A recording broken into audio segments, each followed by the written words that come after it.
So you're over in Australia, right? Just to set the stage for everybody. So what time is it there actually? It's 8 o'clock. Oh, that's And so it's Thursday today. that's right. Yes, I forgot. You're always a day ahead. So you are I'm in in the the future. future. Yeah.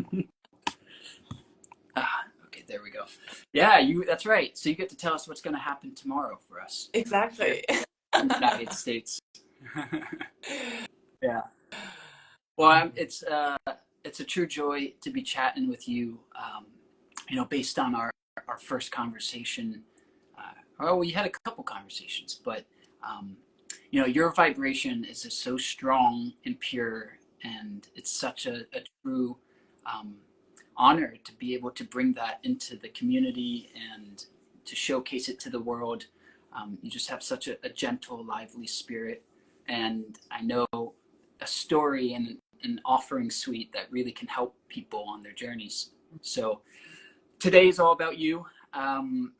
It's just going to be highlighting your path to date, what you do, why you do it, how you came into all of this stuff, and where you plan to go in terms of your mission and your efforts. So just an open-ended chat and nothing really planned. I love it. Yeah. So if it's okay with you, Alma, why don't we kick it off by you telling us a bit about your history, personal history, your path and journey, what you've gone through a bit, what's led you into this stuff, and kind of like how that's all kind of crescendoed into this moment. All right. So ultimately my journey, I guess for myself, my own growth, started about 12 years ago. I'm originally from Germany, so I grew up there, and when I was 20, I came to Australia. And I feel like when I came to Australia, probably because I was away from home and sort of the natural kind of social systems and supports were not there, and I didn't know anyone here. I feel like it all brought up my stuff that was there before, but I wasn't aware of it before. And what I realized was that I had a really difficulty to know what to do with emotions. Like that's sort of in a nutshell. I've always felt emotions really deeply. I've always felt emotions quite strongly within my own self, but also in other people. And I feel like throughout my upbringing, I didn't really learn what to do with it. And as a result of growing up in an environment that perhaps wasn't as emotional as I was, I internalized that to be like there must be something wrong with me or I'm the problem. And so then, we as humans, we are very adaptive. So we just try to find ways to get through life, right? So the way I started dealing with emotions is to put them in a box and put them somewhere else, hoping that they would never come back.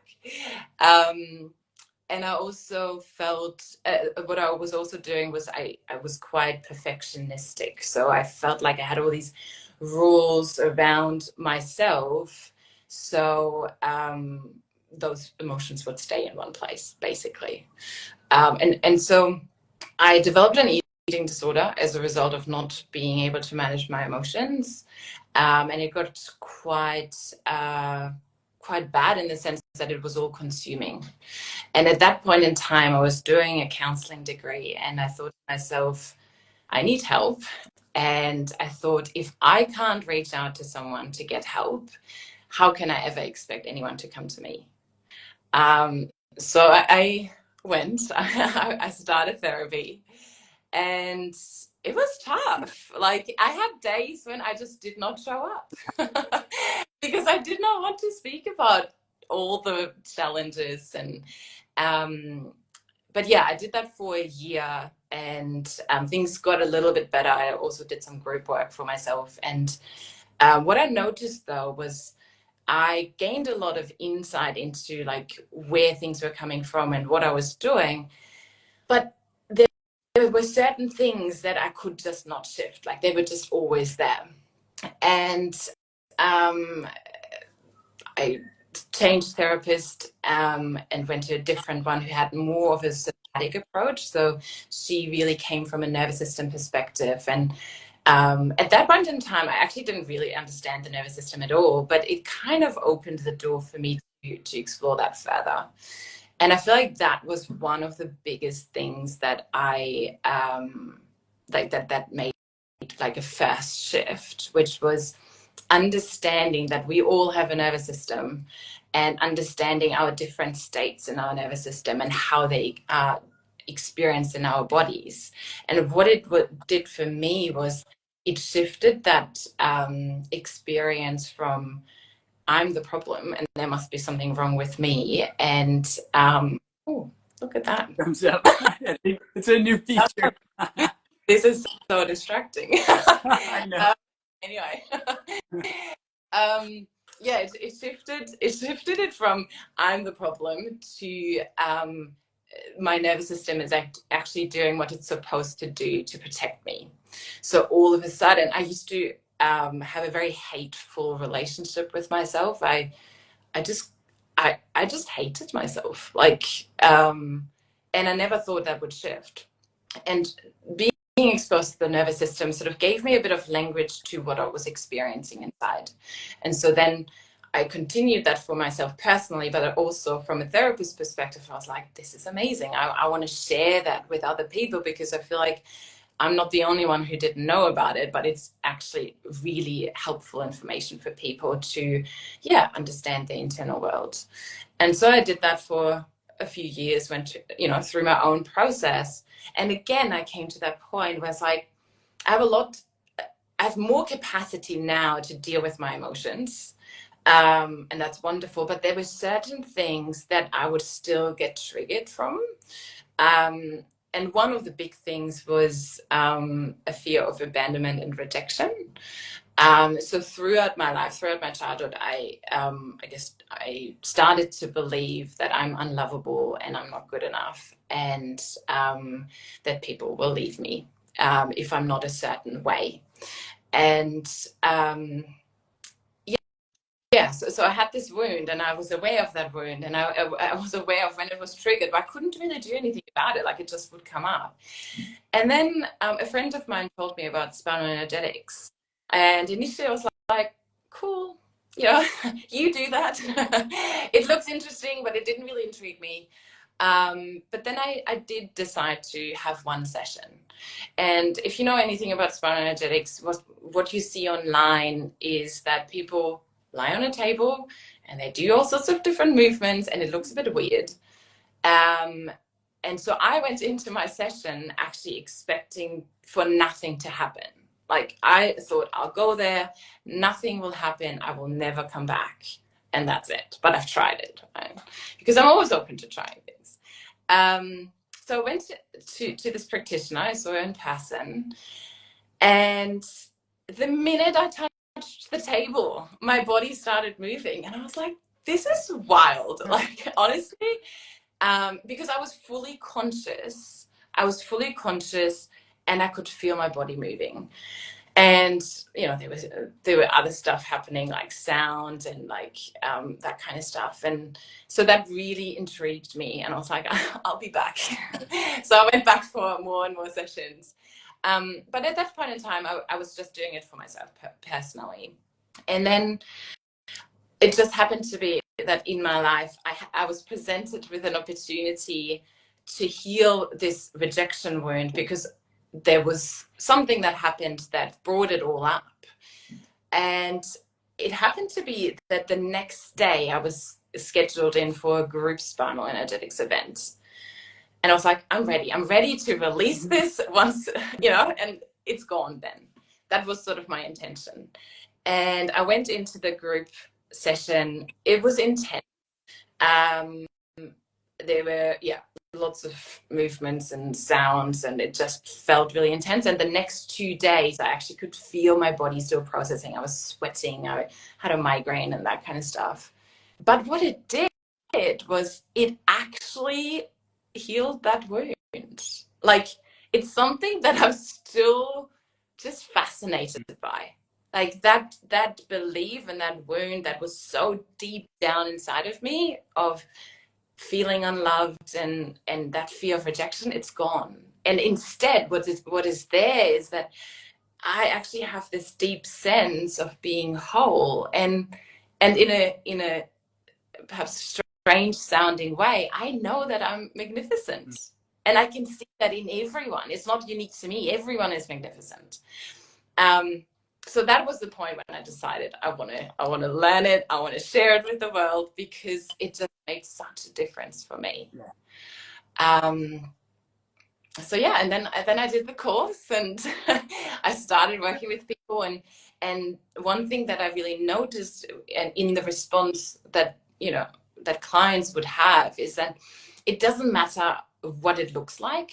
I think sometimes, and I'll talk a little bit more about what spinal energetics is in a moment, but yes. I feel like sometimes people get attached to, I have to move, or I have to make a sound, or it has to look that way for it to work, and it really doesn't. In fact, it actually doesn't matter what it looks like in the session. What matters is what happens outside of session, and the sort of the shifts that you start to see. So some of my clients would say that they would just feel this joy out of nowhere, like they would drive, and all of a sudden they would feel joyful. Or another person said to me, I feel like I have more space. I don't react to something. I have more space, so I can actually notice what's going on inside of me, and then choose how I want to respond. And generally, it's just, I can hear in people's journeys that there's just a lot more love, which is just so nice. It's what this is all about, right? Yeah. Rising out of that fear, that egoic sense of self, and coming into truth about who we are and what reality is, and kind of inching our way towards that absolute reality. That is what indwells within us and everything, and yet is no thing at all. Yeah, beautiful. Thank you for sharing that with us, and for painting that story. And I think it's always revealing when someone's journey is led through direct experience, your own transformation in terms of the modality that you speak to, that you teach to. You've resulted, your benefits are a direct result of your own experience through it, right? Mm-hmm. And that's always, in my humble, intuitive sense of understanding, the most compelling way to actually facilitate and to be some type of healer, because you've walked that path and you're able to speak from it directly. So it's really beautiful just to witness that, that's where you speak from, the depths of your own heart, the depths of your own transformation. Yeah. So yeah, I was going to say, why don't we just take a few minutes to talk about what spinal energetics actually is. And just because it's very important, this is a modality I think that is still very much newer to the world in terms of what it is and its effectiveness. So I think it would benefit everyone if you could speak to it, and perhaps, if possible, distinguish, what spinal energetics, how it varies perhaps from like a Reiki or a Kundalini activation, or something that is, like, what are the nuances there, if you're tuned in?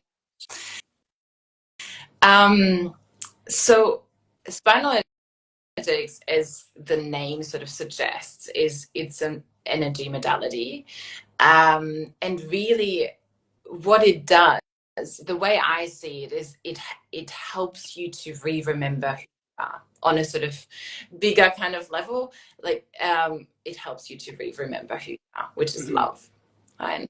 The way Spinal Energetics works is that it works with your spine, it works with your nervous system, and it works with your energetic field. So if you think about going through life, right, and we encounter all sorts of different things, and lots of painful things as well. And what tends to happen is we encounter something painful, and instead of it sort of moving through our body and us sort of continuing with our life, we hold on to it. So what is supposed to happen, if you think about it from a nervous system perspective, let's say you're over here, there's a threat over there, you're supposed to go into survival while the threat is there. Once the threat is gone, you're supposed to come out of survival. You're also supposed to release that survival energy out of your body and then move on. That's actually what happens in the wild when you look at animals, right? Like you can see once the threat has passed, you can see them shaking or trembling or making sounds or play chasing each other. So because we have a prefrontal cortex, our thinking part of the brain, what tends to happen for us as humans is that we put it in a box and push it away. Like we use our mental capacity to deal with the pain, and we don't use the wisdom that each of us holds within to actually release. So your body naturally knows, like the animal, your body naturally knows how to release. It's just that our mind gets in the way. So, and then what happens is we have all this stuff stored in our body. And sometimes I think about it like you have this invisible backpack, right? And you carry stuff everywhere, and you bring it into your relationships, into your workplace, like you bring it everywhere. And you're not even aware of it, because we are only aware of like 5% of our experience, and 95% sits below our level of awareness. And so then you relate to life from that place of protection, those protective patterns that over time have emerged. And you find yourself in those same kind of relationships or same kind of workplaces, and you don't quite know why.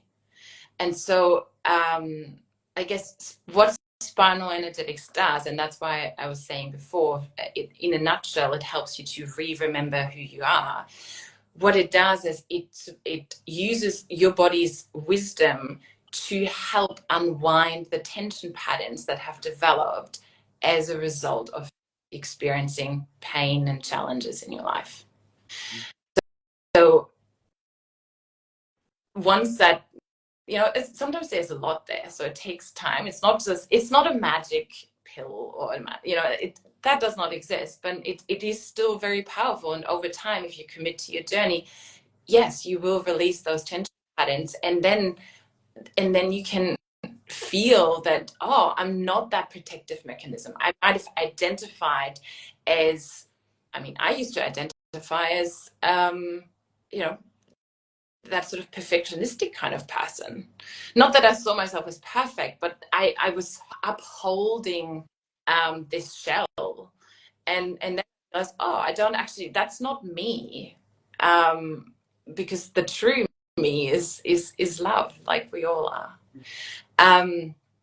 So yeah, on that sort of spinal energetics, it's really difficult to explain what happens in a session, because each session is very different, but I'll try anyway. So in a session, whether it's in person or online, people lie down, and all you as the person lying down have to do is just lie there with an open heart. Right?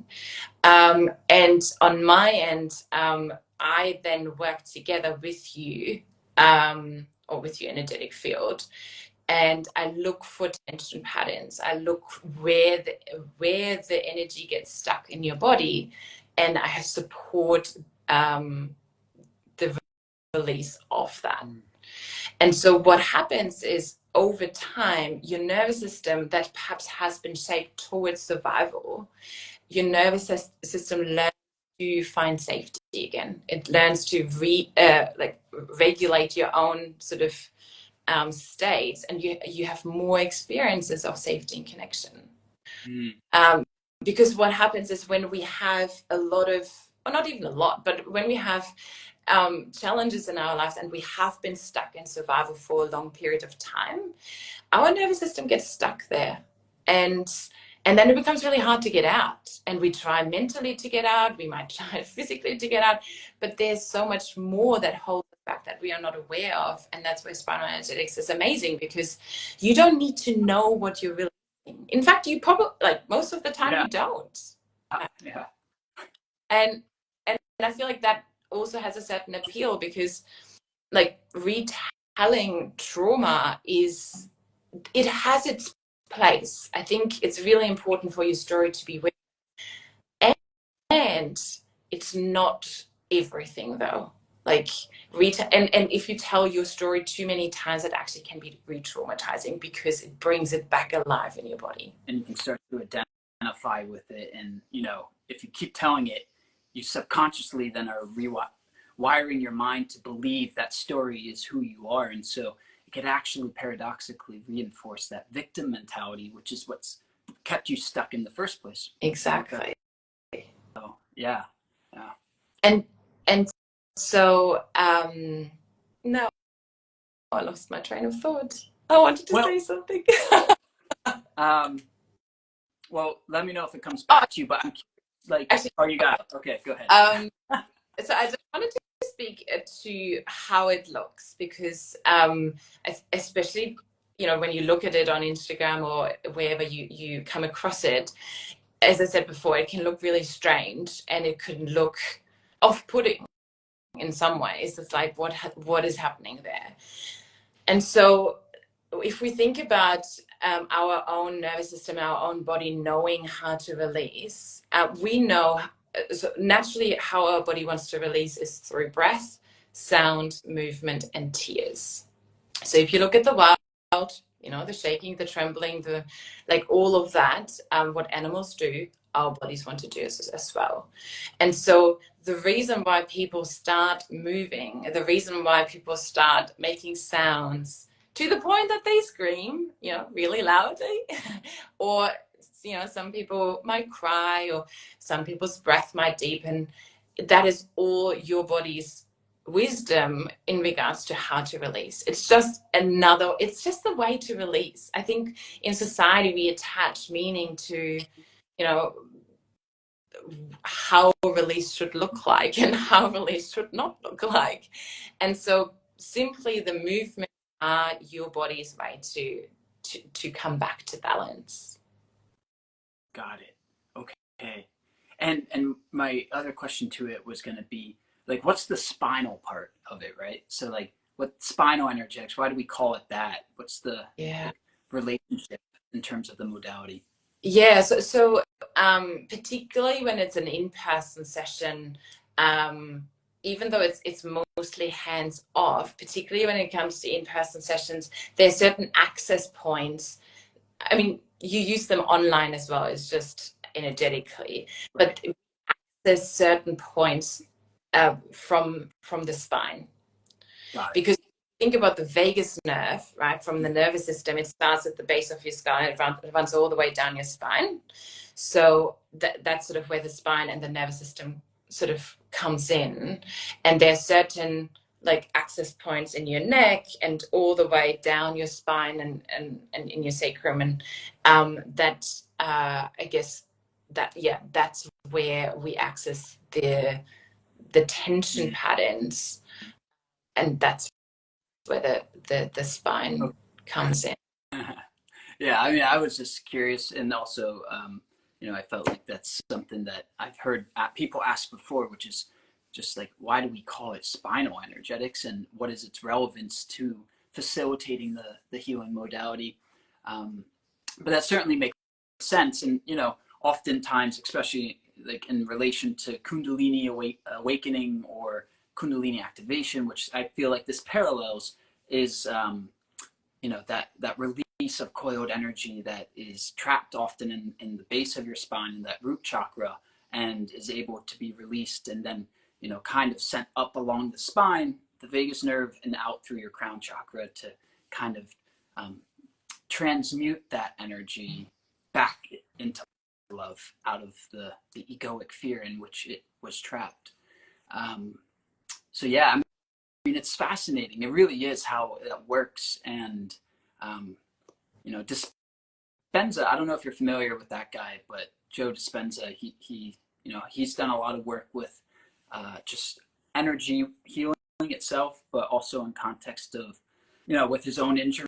He had a really bad back injury and was able to leverage um, his own repair through his mind heart connection, and kind of he just kind of put himself through what I feel was a self-led spinal energetics session that lasted for 3 months to heal himself.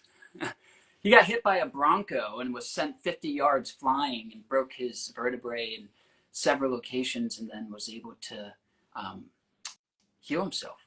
It was kind of, I guess, perhaps more tied to like epigenetics, but there's certainly spinal energetics involved in this um, fascinating story in man. But Yeah. anyway, I wanna be mindful here of time. So, can we transition into your personal offerings and the containers that you provide in relation to spinal energetics and somatic work and what you do? Yes. Although I do want to come back to something that I missed before, and I saw a Oh question yeah, popping up, that yeah. the difference between spinal and Yes, please. um, the way I see it is, I feel like spinal energetics, and that's one of the reasons why I'm so passionate about it.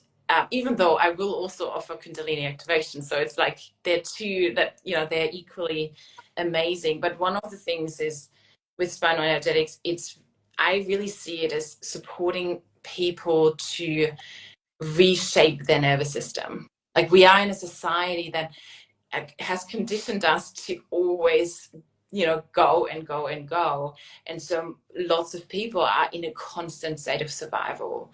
And I feel like so spinal energetics, really the way I see it is, it really focuses around that nervous system regulation.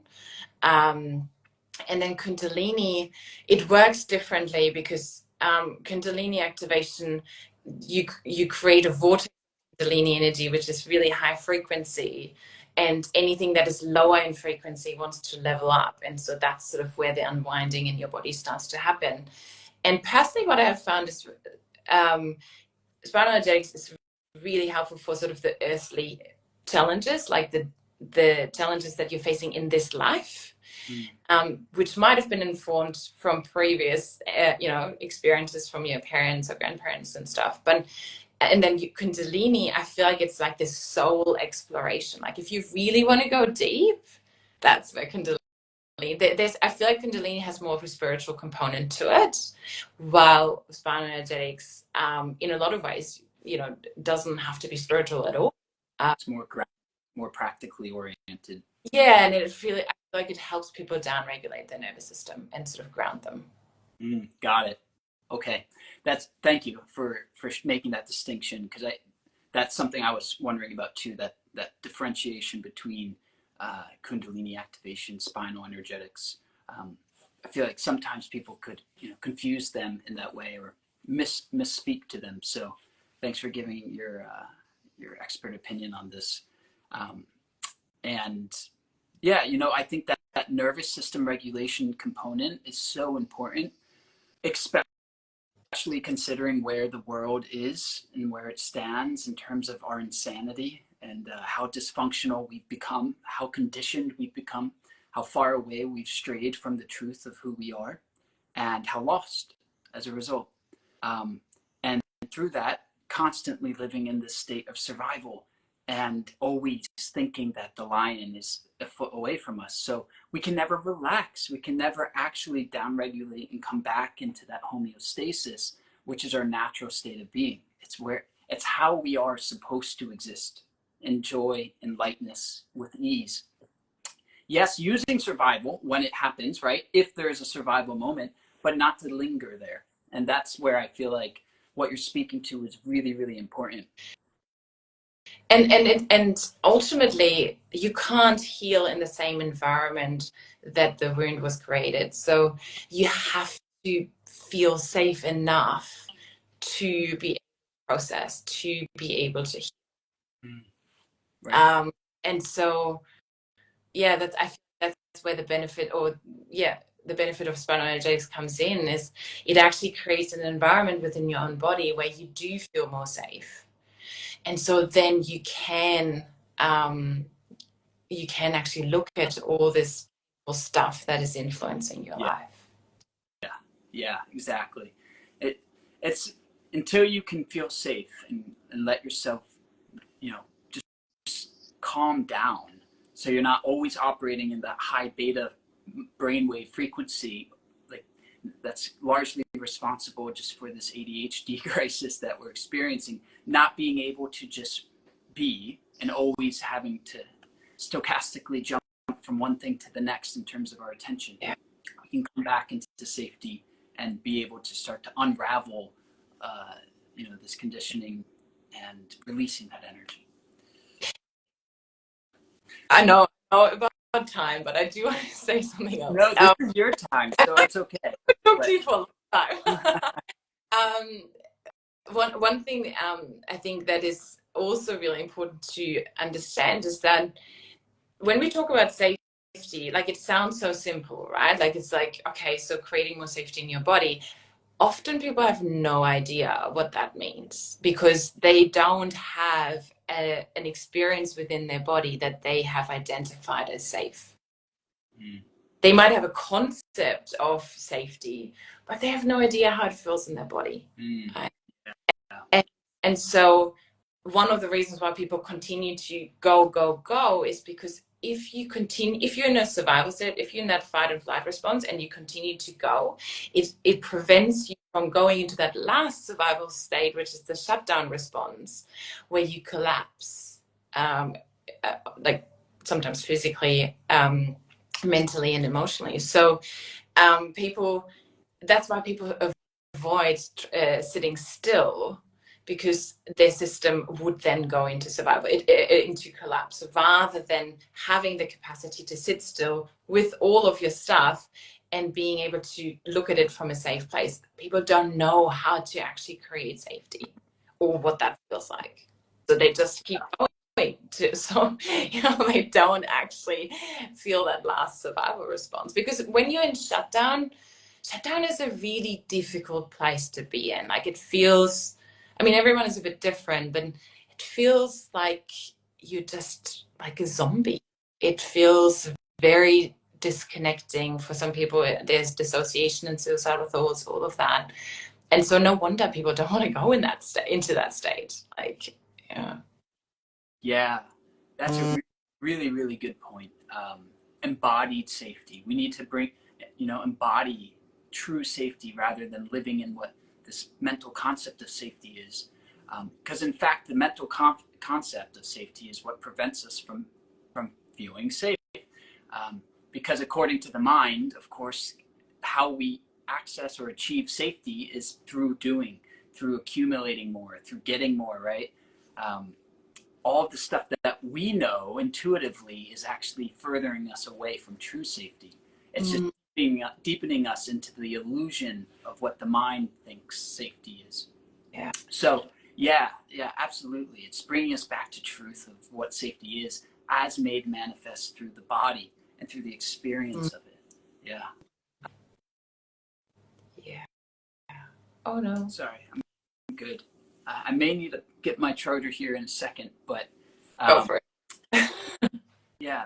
Let's talk about your containers now as well, like what you offer specifically and how you package it, how you kind of like, is it one-to-one only? Do you do group work? Do you have, different durations of containers that you offer?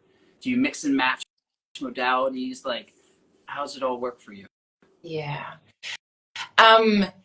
At the moment, and I feel like that will probably change, to be entirely honest, in the next few months. But at the moment, I do a lot of, so I do in person as well as online. In fact, actually, most of my work is online at the moment because I work with clients all over the globe. I do one-on-one spinal energetic sessions. I also do group, small group spinal sessions, because what I love about groups is you are on your individual journey, and that is already so hard. Like if you committed, it brings up all your stuff, right? But having it in a group container, it actually then gives you an opportunity to also feel that you're not alone. So group session, there's an opportunity to share, but also to hear other people's experiences. And I feel like that has a really beautiful healing quality, because you're being witnessed in your story and you're being accepted at the same time.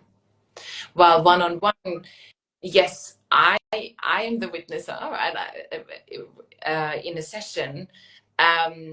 So there's still that witnessing, but it's a bit different, because obviously I'm the person who facilitates the journey. So yeah, at the moment, one-on-one, either in person or online, and similar to group, I will be doing more in-person groups as well, but I also do online groups.